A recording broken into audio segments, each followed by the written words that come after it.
저는 이 6월 한 달 동안 계속해서 이 기도의 능력이라고 하는 주제로 하나님 말씀을 증거하고 있습니다.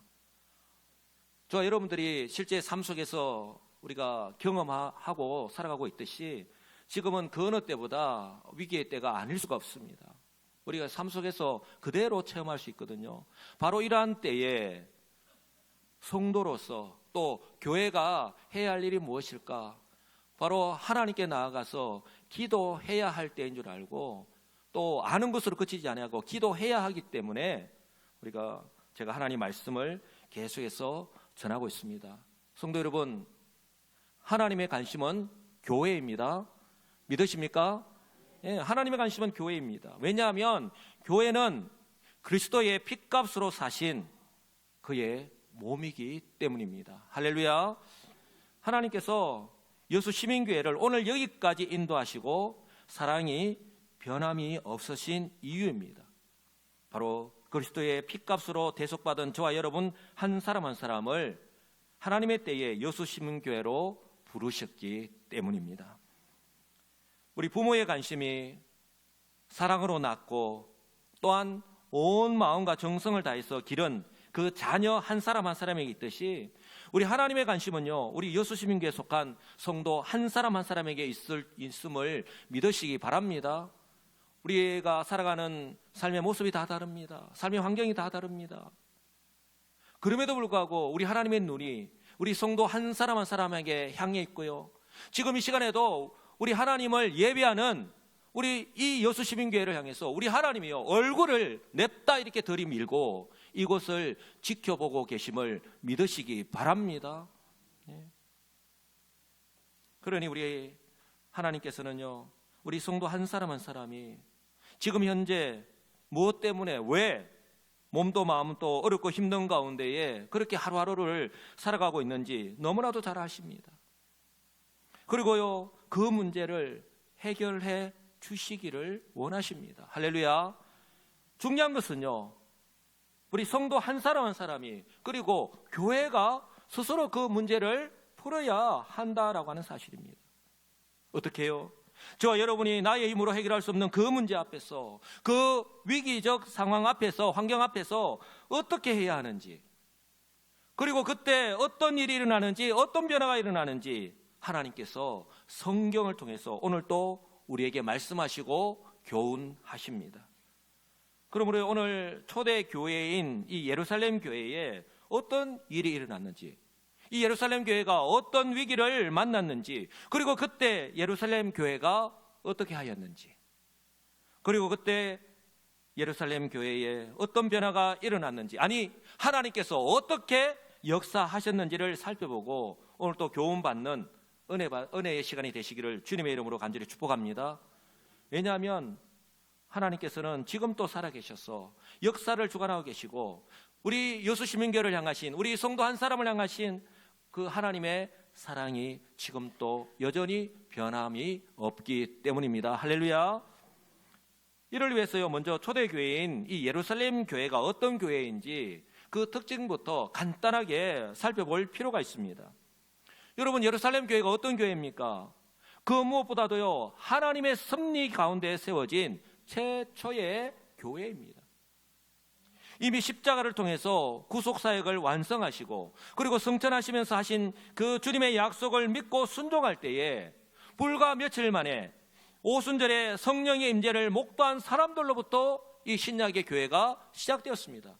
그 교회가 바로 예루살렘 교회입니다. 이제까지 경험하지 못한 기적과 부흥을 경험하였습니다. 여러분, 사람의 능력으로 우리가 노력해서 얻을 수 있는 그런 결과치가 아니었기 때문에 이제까지 인생을 살면서 경험하지 못한 그런 기적, 그런 부흥을 경험하였습니다. 그것이 무엇입니까?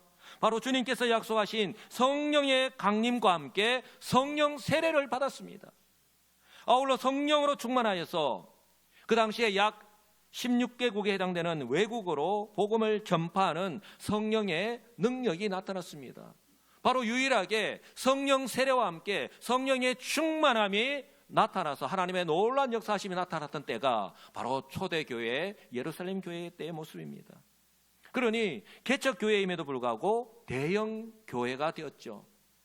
여기서 오해하지 마셔야 될 것은 여기서 말하는 제가 대형 교회가 되었다라고 말씀을 드렸는데 건물의 크기가 크고 또 화려하기 때문이 아니라 바로 주께서 날마다 구원받은 자들을 더해 주시는, 다른 말로 한다면 하나님의 은혜의 역사가 함께 하시는 교회였다라고 하는 사실입니다. 그러니 대형 교회요. 바라옵기는 우리 교회가 이런 교회가 되기를 주님의 이름으로 간절히 축복합니다. 그런가 하면요, 우리 성경에서 이렇게 예루살렘 교회가 계속해서 하나님 은혜가 임하고 계속해서 부흥의 역사가 나타났습니다. 됐죠? 그것으로 끝났다면 얼마나 좋겠습니까? 그런데 초대교회뿐만 아니라 인생을 살아가는 사람들은요, 누구나 다 이렇게 좀 환경이 변하면요 안주하는 그런 모습이 있습니다. 이 예루살렘 교회도 마찬가지였습니다. 그래서요, 박해로 인해 흩어지는 아픔도 경험하였습니다. 우리가 성경을 모르고 단지 그 현실만 바라보면 왜 예루살렘 교회에 이런 일이 일어나는지 도무지 이해할 수가 없습니다. 그런데요, 이 일이 하나님의 섭리 가운데 일어났다라고 하면 이야기는 달라집니다. 하나님께서 왜 이렇게 극단적인 방법을 사용하시면서까지 하실 때에는 다 이유가 있는 것입니다. 바로 부흥을 경험한 예루살렘 교회가 우리 주님께서 승천하시면서 사도행전 1장 8절의 말씀을 하셨죠. 오직 성령이 너희에게 임하시면 너희가 권능을 받고 이제까지 경험하지 못한 그런 경험을 너희가 하게 될 것이다. 성령이 우리 가운데 임하셨다니까요. 너희가 권능을 받고 예루살렘과 온 유대와 사마리아와 땅까지 이르러 뭐라고 했습니까? 복음의 내 증인이 되리라 라고 하는 사명을 주셨습니다. 그들이 처음에는 그 사명에 순종하였죠. 그러나 그들이 하루에 3,000명에 5,000명이 이렇게 구원받는 역사가 일어났을 때에 그들은 점차 그 하나님의 말씀을 잊어버린 채, 그들에게 주신 그 사명을 잊어버린 채 안주하면서 살아갔다라고 하는 사실입니다. 그 복음이 예루살렘 안에만 머무는 것이 아니라 이제는 유다 전체로, 사마리아 지방으로, 그리고 딴 것까지 이르러 복음이 전파되어져야 되는데 그것이 중단되었다라고 하는 사실입니다. 그래서 우리 하나님께서 이렇게 역사하신 것입니다. 성도 여러분, 교회가 아무리 크다 하더라도요, 그 교회에서 복음이 없으면 교회 마이너스 복음은요 제로입니다. 뻥입니다. 아무것도 아닙니다. 아무런 능력도 나타나지 않습니다. 그것이 하나님의 은혜도 없습니다. 아무것도 아닙니다. 아무런 의미도 없습니다. 그 교회의 정체성을 상실해 버렸기 때문입니다.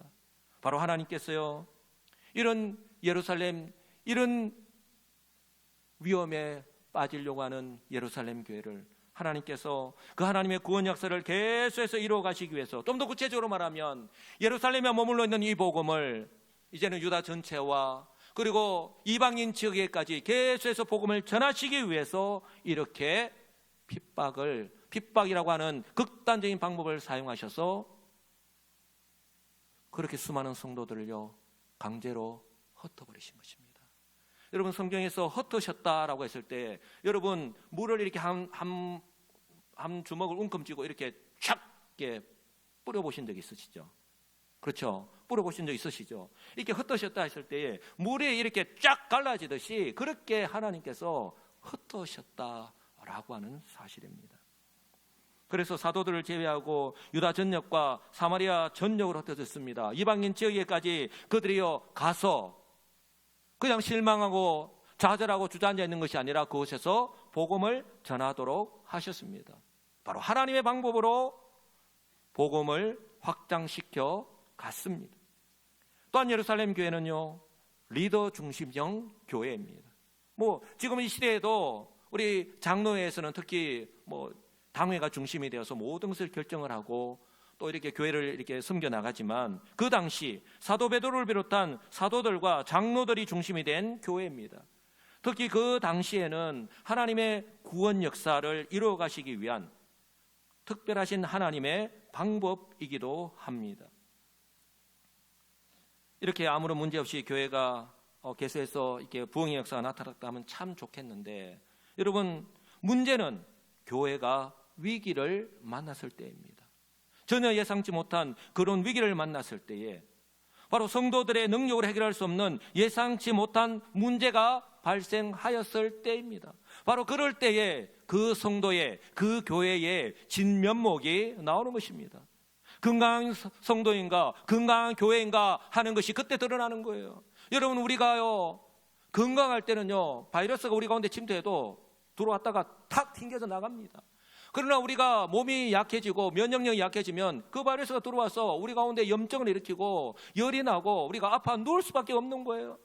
그래서 우리가 겨울철이 되면 감기 백신 주사를 맞잖아요. 다른 바이러스 주사를 넣는 거예요. 그 바이러스 싸워서 이길 수 있는 그 바이러스를 주입하는 것입니다. 바로 이처럼 성도들의 능력으로 해결할 수 없는 예상치 못한 문제가 발생했을 때에 두 가지의 현상이 나타날 수 있습니다. 하나는요, 어떻게 해야 할지 몰라 우왕좌왕할 수 있습니다. 이럴 때는요, 교회 전체가 흔들릴 수밖에 없는 거예요. 다른 하나는 이 위기를 오히려 기회로 만들 수 있습니다. 즉, 모든 교회가 하나가 되어서 일심동체가 되어서 이 위기를 극복하는 기회로 삼는 것입니다. 이제 오늘 말씀을 보시면 성경은 계속해서 오늘 말씀을 보시면 그때가 나옵니다. 그때를 강조하는데요, 오늘 본문 역시 마찬가지입니다. 그때가 언제입니까? 먼저 그때는요, 핍박을 피해 흩어진 이 유대인들이 복음을 전하여서 이방인 지역에까지 가서 복음을 전하여서 교회를 세웠는데, 이방인 최초의 교회가 바로 안디옥 교회입니다. 이처럼 안디옥 교회가 세워지고 계속해서 부흥하고 있을 때입니다. 성도들이 잘 아시는 대로 이제 사도행전 13장에 가면 이 안디옥 교회가 후에 이방인 선교의 전초 기지가 된다라고 하는 사실을 우리는 너무나도 잘 알고 있습니다.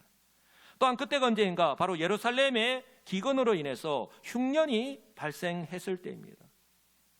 11장 말미에 보면 다 기록하고 있는데요, 그때가 로마 황제 글라우디오 때이고요, 또한 이 유다 지역은 헤롯 왕이 다스리고 있을 때입니다. 오늘 성경에 보면 헤롯 왕이 얼마나 많이 등장합니까? 헷갈립니다. 근데 오늘 본문에 등장하는 헤롯 왕은 예수님께서 성육신하실 때의 왕이었던 헤롯 대왕의 손자입니다. 그래서 이때 헤롯 왕은 헤롯 아그리파 1세입니다. 이 사람이 얼마나 악독했는가? 이제 12장 말미에 보면 이 왕이 벌레에 먹혀 죽습니다. 그래서 하나님께서 심판하셨음을 우리가 알 수 있는데요, 이처럼 이 헤롯 왕, 헤롯 아그리파 1세가 이 유대를 통치하고 있을 때입니다. 바로 그때 이 예루살렘 교회에 박해가 일어났던 것입니다. 이 헤롯 왕이 예루살렘 교회에 박해를 가한 것입니다.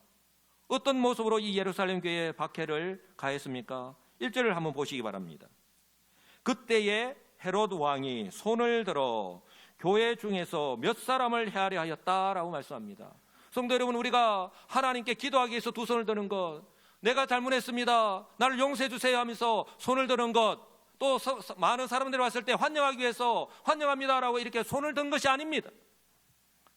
오늘 이 헤롯 왕이 손을 들었다라고 하는 말은 헤롯 왕이 직접 명령을 내리고 이 예루살렘 교회를 박해하는 일에 직접 개입을 하고 진두지휘를 했다라고 하는 것을 의미하는 것입니다.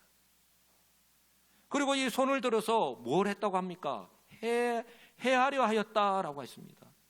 이 예루살렘 교회를 학대하고 박해하기 위해서 잔인하게 공격한 것을 의미합니다. 어떻게 해요?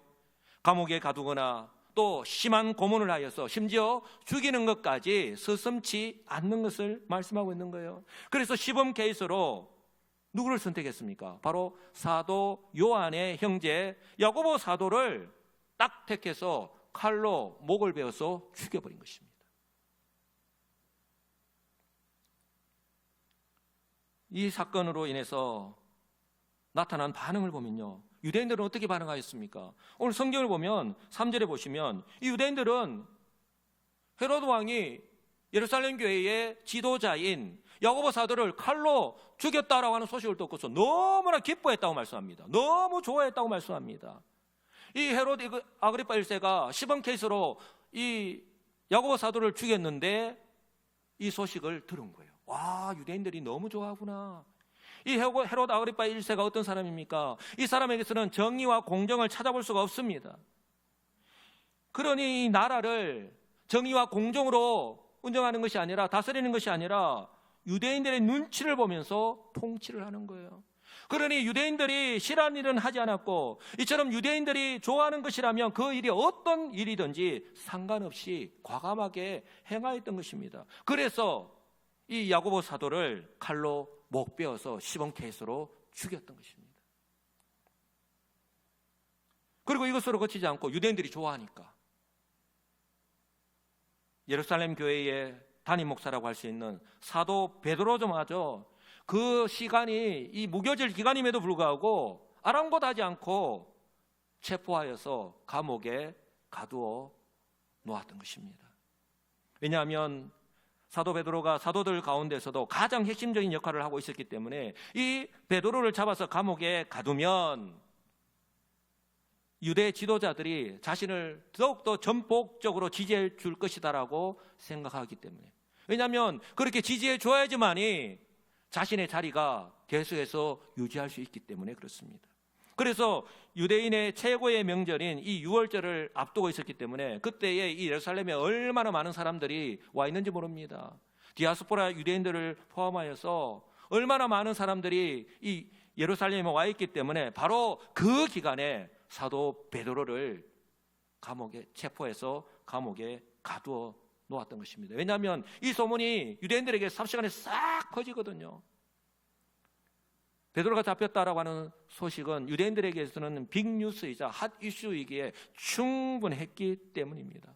그래서 지금은 바로 무교절 기간이기 때문에 이때는 살인을 하면 안 되기 때문에 이 기간이 지나고 난 뒤에 사도 베드로를 모든 유대인들이 다 지켜보는 가운데에 공개 처형하기 위해서 지금 감옥에 가둬 놓는 거예요. 그래서 4절을 보시면 사도 베드로를 딱 이렇게 가두고 지키는데 한 조에 4명씩 4조 4교대로 이 24시간을 철통같이 지켜두었던 거예요.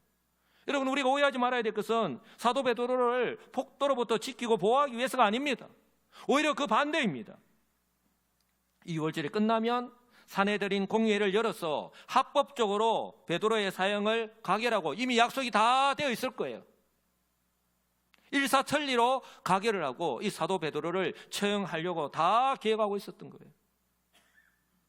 그래서 마치 그 당시에 예루살렘 교회의 상징과도 같은 이 사도 베드로를 감옥에서 끌어내어서 모든 유대인들이 지켜보는 가운데서 공개적으로 처형하기 위해서입니다.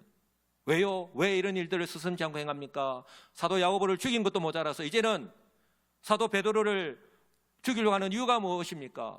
예루살렘 교회를 위해서 선전포고 하는 것입니다. 너희들은 아무것도 아니다. 너희들은 아무것도 할 수 없다. 너희들은 아무것도 하지 말라 라는 것을 공개적으로 선포하는 거예요. 이처럼 사도 베드로가 체포되어서 감옥에 가두었을 때에 유대인들은 환호성을 지르고 기뻐하였습니다. 왜냐하면 이전에도 우리가 4장을 보면 사도 베드로와 요한이 그렇게 복음을 전하고 하나님의 놀라운 역사가 나타났을 때, 그들이 체포하고 가두었을 때에 그때 하나님의 은혜로 사도 베드로와 요한이 풀려났었거든요. 이를 갈고 있었단 말이에요. 그러니 이번 기회를 놓치지 않으려고 하였던 것입니다. 이처럼 유대인들은 환호성을 치고 기뻐할 만한 일이지만, 그러나 예루살렘 교회는 큰 위기가 아닐 수가 없습니다. 그런데 현실적으로 이 사도 베드로를 구해낼 수 있는 방법이 없습니다. 사방이 다 막혀 있습니다.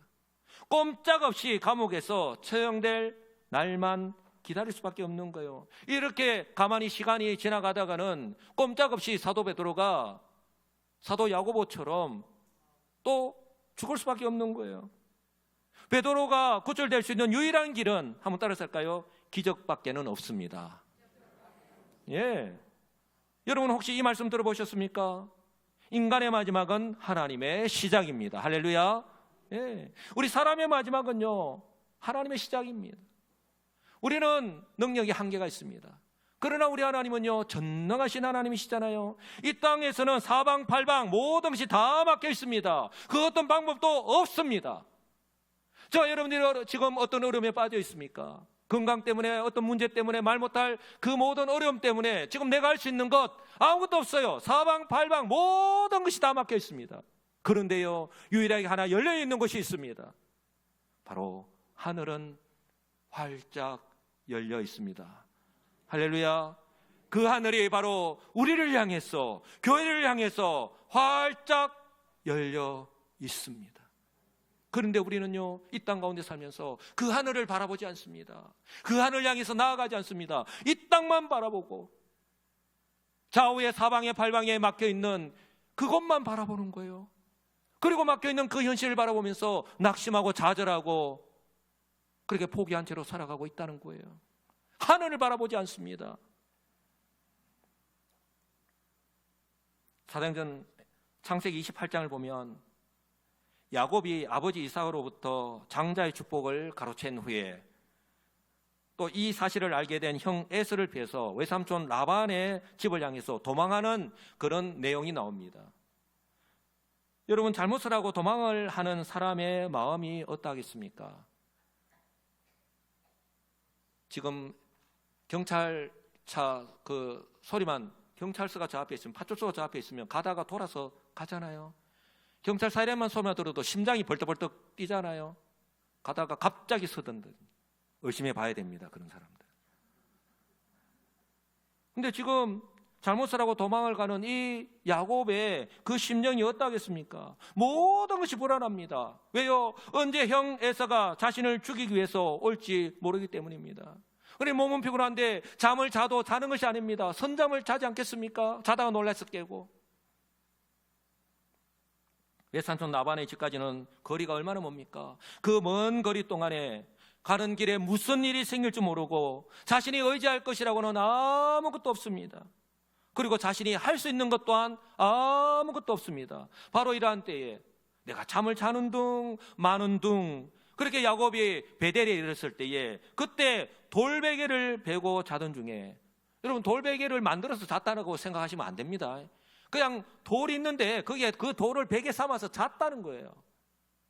이 돌베개를 베고 자던 중에 이게 꿈인지 생신지 모를 정도로 생생하게 저와 여러분들이 꿈을 꾸고 난 뒤에 마치 현실로 내가 경험했던 것처럼 정말 생생하게 경험했다라고 이야기할 때가 있잖아요. 그처럼 지금 야곱이 경험하였는데 하늘에서 사닥다리가 내려오고 그 사닥다리 위를 천사가 오르락 내리락 하는 것을 볼 때에 하나님의 음성이 지금 자신에게 들려온 거예요. 뭐라고 말씀합니까? 나는 여호와니 너의 조부 아브라함의 하나님이요 이삭의 하나님이라. 네가 누워있는 땅을 내가 너와 내 자손에게 주리니 내가 너와 함께해서 내가 어디로 가든지 너를 지키며 너를 이끌어 이 땅으로 돌아오게 하리라 라고 하는 놀라운 말씀을 듣게 된 거예요. 이 야곱이 이 하나님의 음성을, 하나님께서 내 가까이 계시는구나, 하나님께서 하시는 이 말씀을 처음으로 듣게 된 거예요. 이때 야곱이요 잠을 자다가 깜짝 놀라서 깬 후에 한 신앙 고백을 기억하십니까? 바로 16절 17절 말씀인데요.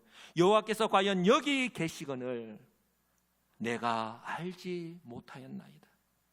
이에 두려워하여 이르되 두렵도다 이것이요 이것은 바로 지금 자신이 있는 그 베델, 자신이 경험하였던 그 장소를 의미합니다. 이것은 다름 아닌 뭐요? 하나님의 집이요 이는 하늘의 문이로다. 자신이 경험하였던 그것을, 자신을 향해서 열려있던 그 하늘의 문을 두고 하는 고백입니다.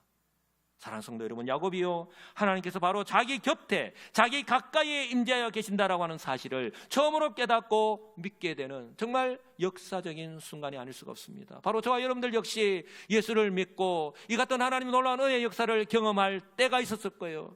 그때 얼마나 그 은혜에 감사하고, 그때 얼마나 밤을 지새워가면서 기도하면서 울면서 하나님의 그 은혜에 감사했던 그때가 기억이 날 것입니다. 지금도 그때를 기억하면서 그 믿음으로 지금도 살아가고 계십니까? 아니면 우리가 인생을 살아가는 가운데에 우리의 신앙의 연륜은, 신앙의 연수는 점점점 늘어나는데 우리의 신앙의 모습은 그때의 모습과는 점점 더 멀어지고 있지는 않습니까? 저와 여러분이 즐겨 부르는 하늘의 문을 여소서라고 하는 찬양의 가사가 바로 오늘 야곱이 그렇게 하나님 앞에 고백하였던 바로 그것입니다. 하늘의 문을 여소서 이곳을 주목하소서. 오늘 빨간 거 써놓은 거 잘 보십시오. 어디를 강조하고 있는지. 주를 향한 노래가 끊이지 않으니 하늘을 열고 보소서. 이곳에 임재하소서. 주님을 기다립니다. 기도의 향기가 하늘에 닿으니 주여 임재하여 주옵소서. 어디요? 바로 이곳에. 이곳에 오셔서 이곳에 앉으소서. 이곳에서 드리는 예배를 받으소서. 주님의 이름이, 주님의 이름만이, 주님의 오직 주의 이름만 이곳에 있습니다. 성도 여러분, 야곱이 경험하였던 이 하나님, 야곱이 고백하였던 이 고백이 바로 지금도 동일하게, 지금도 하나님이 이곳에 임재하여 계시고 우리가 불러야 할 그 하나님의 이름이심을 분명히 믿습니다. 사랑하는 성도 여러분, 우리가요 믿음이 흔들리면 안 됩니다. 이처럼 사방팔방이 다 막혀 있고 또한 자신이 할 수 있는 것이 아무것도 없을 때에 마음이 낙심하여서 아무것도 하지 않은 채 그저 낙심하여서 주저앉아 있는 것이 아니라 이처럼 우리의 마음이, 오늘 야곱의 마음이 하늘을 향해 있을 때에, 하늘을 향해서 열려있다라고 하는, 나를 향해서 열려있다라고 하는 사실을 확신할 때에, 여러분 언제 어디서나 어떠한 상황 가운데서도 하나님께서 우리를 지켜주시고 보호해 주신다라고 하는 사실을 믿으시기를 주님의 이름으로 축복합니다. 이처럼 예루살렘 교회가 극도로 위기 가운데 빠졌을 때에 그들이 할 수 있는 것이라고는 아무것도 없을 때에 그들이 취한 방법이 무엇입니까? 바로 하늘의 방법입니다. 하늘을 바라본 거예요. 그들을 향해서 열려있는 하늘을 향해서 그들이 두 손을 들었던 것입니다. 5절 말씀을 보십시오. 온 교회가 하나가 되어서 하나님께 기도하였습니다. 베드로는 옥에 갇혔고 교회는 그를 위하여 간절히 하나님 앞에 기도하였다라고 말씀합니다. 베드로가 옥에 갇혔고 교회는 낙심하여서 아무것도 하지 못한 채 우왕좌왕하였고 큰 위기를 맞이하였다라고 그렇게 성경은 말씀하지 않습니다. 베드로는 옥에 갇혔고 교회는 그를 위하여, 베드로를 위하여, 우리 성도 한 사람 한 사람을 위하여, 우리가 살아가는 삶의 모습은 또 처한 그런 위기의 모습은 다양하지만 그 한 사람을 위해서 베드로를 위하여 간절히 하나님께 기도하였더라 말씀합니다. 이 장면은요, 우리 예수님께서 성천하시고 난 뒤에 예수님께서 하신 말씀에 순종하여서 예루살렘에 돌아온 이 사도들과 그 제자들이 마가의 다락방에 모여서 매일 한 마음으로 간절하게 기도했던 것 기억하시죠? 그 이후에 온 교회가 한 마음으로 간절하게 기도한 것, 이처럼 기도한 것은 처음이 아닐까 싶을 정도입니다. 근데 여기서 중요한 것은요, 우리가 사도행전 16장을 보면 사도 베드로가 빌립보 지방에 가서 복음을 전하다가 감옥에 갇혔습니다. 그런데 성경은 사도 바울을 집중합니다. 그런데요, 오늘 성경은 사도 베드로를 집중하는 게 아니라, 포커스를 맞추는 것이 아니라 바로 예루살렘 교회에 포커스를 맞추고 있습니다. 베드로는 옥에 갇혔습니다. 그리고 심지어 나중에 베드로는요, 하나님 역사 일어날 때 잠을 자고 있었습니다. 그런데 교회는 뭐라고 말씀합니까? 그를 위하여 간절히 하나님께 기도하였다라고 말씀합니다. 바로 예루살렘 교회에 포커스를 맞추고 있습니다. 이처럼 예루살렘 교회는요, 그 어느 때보다 정말 중요한 기로에 놓여져 있습니다. 위기에 빠지느냐, 그래서 유명무실한 교회로 전락하느냐, 더 이상 하나님의 능력의 역사가 나타나지 않는 그런 교회가 되느냐, 아니면 이 위기를 다시 기회로 만드느냐, 그래서 다시 한 번 더 하나님의 기적을 경험하느냐, 그래서 더 이상 교회의 대적들이 이 예루살렘 교회를 함부로 넘보지 못하게 하느냐, 예루살렘 교회를 향하신 하나님의 뜻을 계속해서 이루어 나가느냐. 어떤 결과가 나타났습니까? 예루살렘 교회는 베드로가 감옥에서 풀려나는 기적을 다시 한 번 더 기대하면서 그렇게 하나님께 끊임없이 계속해서 간절하게 기도하였습니다. 성도 여러분, 오늘 베드로가 옥에 갇혔을 때 교회는 그를 위하여 간절히 하나님께 기도하였다 했습니다. 이 간절이라고 하는 표현을 알 수 있듯이 예루살렘 교회가요, 이 베드로 한 사람을 위해서 간절한 마음으로 기도했습니다. 이 간절함이라는 표현은 먼저 이 간절한 마음을 표현한 거예요. 그런가 하면요, 이뿐만 아니라 한번 따라서 할까요? 끊임없이 오랜 시간 동안 계속해서 언제까지요? 바로 베드로가 풀려나가지고 하나님께서 잠자고 있는 베드로를 깨웠습니다. 그래서 모든 쇠사슬이 풀리고 이제 자기 자신을 베드로를 위해서 기도하고 있는 마리아의 집에 갔을 때까지, 그때까지 기도하고 있는 거예요. 그때까지 기도하고 있었던 것입니다. 성도 여러분, 하나님의 이 기적의 타이밍 또한 기가 막히지 않습니까? 베드로가 감옥에 나온 것이 우연히 일어난 일이 아니라 바로 철저하게 하나님의 섭리 가운데에서 일어났다라고 하는 사실을 우리는 알 수가 있습니다. 바로 사도 베드로를 끌어내어서 공개 처형하려고 하였던 바로 전날 밤에, 이 밤이 지나면 내일 사형을 당한다니까요. 그런데 바로 그 전날 밤에 기적의 역사가 일어났던 것입니다. 할렐루야. 바로 그날 밤에 하나님께서 잠을 자고 있던 베드로를 깨워서 쇠사슬이 다 풀리고 천사를 통해서 인도하였는데, 바로 그때까지 자신을 위해서 기도하고 있는 그 요한의 어머니 마리아의 집으로 인도하셨습니다. 할렐루야.